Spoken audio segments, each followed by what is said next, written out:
So for those of you who came in late, this is Dena, and she's joining me for a, well, I'm not sure if it's a discussion, it might be a little one-sided on Soren Kierkegaard.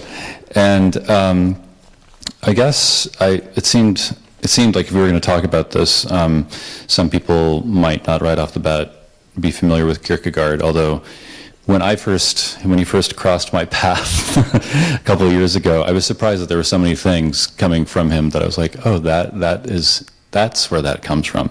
But let me just do a little brief bio on him, and then maybe just a little bit of other information. So Soren Kierkegaard, born 1813, passed 1855, was born in Copenhagen.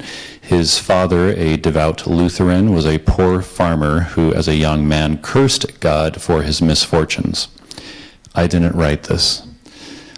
Kierkegaard studied philosophy at the University of Copenhagen, then turned to theology after his father's death in 1838. He fell in love with and proposed marriage to a young woman named Regine Olsen, only to break off their engagement abruptly, an act of sacrifice as he saw it, whose ambiguous significance he continued to explore in his journals and published writings. He was a prolific author, and half of his authorship was written under pseudonyms, which, according to some people, represented different ways of thinking. He used this indirect communication to make it difficult to ascertain whether he actually held any of the views presented in his works. He hoped readers would simply read the work at face value without attributing it to some aspect of his life. Kierkegaard also did not want his readers to treat his work as an authoritative system, but rather look to themselves for interpretation. Known as the father of existentialism, scholars have interpreted Kierkegaard variously as an existentialist, neo-orthodoxist, postmodernist, humanist, and individualist. Crossing the boundaries of philosophy, theology, psychology, and literature, he is an influential figure in contemporary thought. Some of his most important pseudonyms in chronological order are Victor Emerita, A, Judge William, Johannes de Silentio, Constantine Constantius, Young Man, Hilarious Bookbinder, Johannes Climacus, H. Anticlimacus. Some of these quotes that were crossing my path that were very familiar to me, and if they're familiar to me, I assume they're probably familiar to most. I must find the truth that is true for me. And life is not a problem to be solved, but a reality to be experienced. Once you label me, you negate me. It is the duty of the human understanding to understand that there are things which it cannot understand, and what those things are.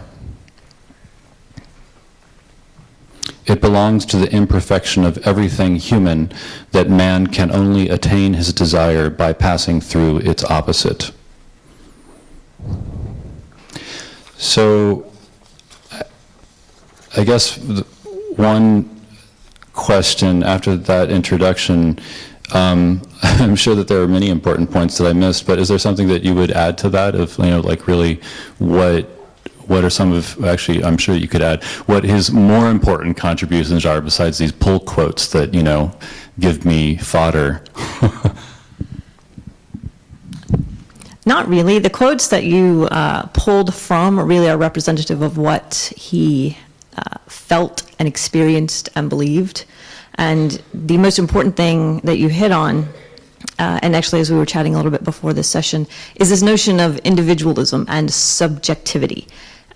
He did not outright say that there is no such thing as an objective truth, that's truth with a capital T. But even if it does exist, your experience of it will always be subjective, because you are an individual. So you have a life path, experiences, hopes, dreams, feelings, despair that no one else will experience in quite the same way that you do. So your interaction with whatever is external to you is always colored by, filtered by your own self. So subjectivity is a primal aspect of Kierkegaard, as is the individual, because that is the ultimate expression of everything. And I know when a lot in his writings, or certainly when people talk about, there's the individual, and then it sounded very specific to me of the existing individual. Is there a differentiation in there? I mean, does that bring about something very specific in Kierkegaard, using that the existing individual over and over?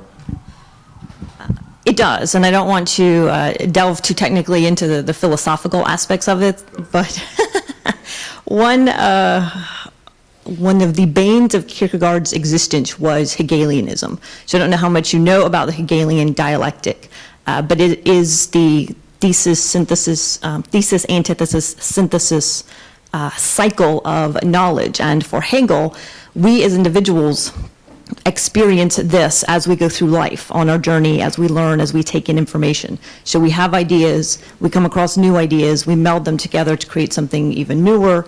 That new thing then becomes the thesis. You find its opposite, reconcile the contradictions, and move forward. Hegel's hope was that at some point you would move towards absolute truth, which was God, ultimately. Not the Christian God as we would conceive of it.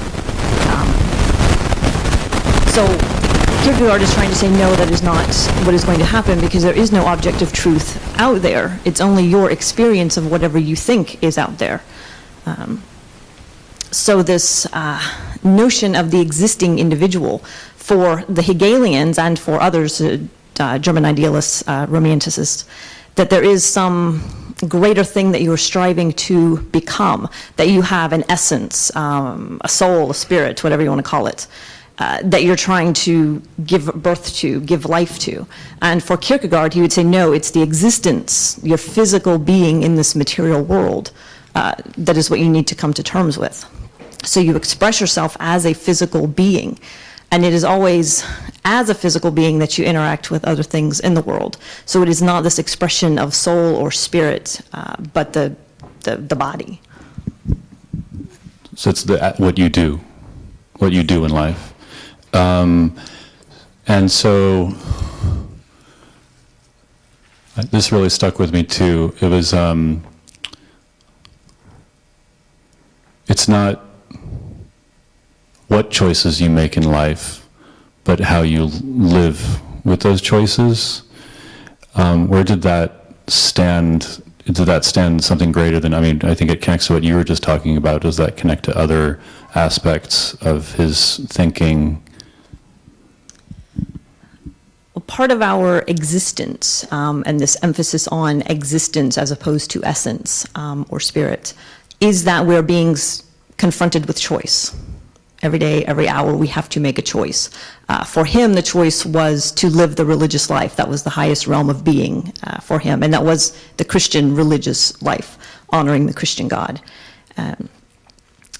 But the notion that we would ever come to some truth that would allow us to not make any choices was anathema to him. So you mentioned, it made me think about the three stages of life in Kierkegaard's philosophy, the aesthetic, the ethical, and the religious. Could you just say a little bit first about the aesthetic? Yes. Well, I'll preface the three stages, and he called them stages in his earlier work, and he changed his vocabulary a little bit later. But when he said stages, he didn't mean stages as sequential periods that we would go through in life. They were very much stages that existed simultaneously and were found throughout life, even if you attained the religious stage. So the first stage, the most base stage for him, was the aesthetic stage. And that is all of the things that we wrap into aesthetics: beauty, art, literature, poetry, even though he was a poet and he was a literary figure, and very much aligned himself with those ideals. It was, for him, a stage of existence that was more of a drifting and a flowing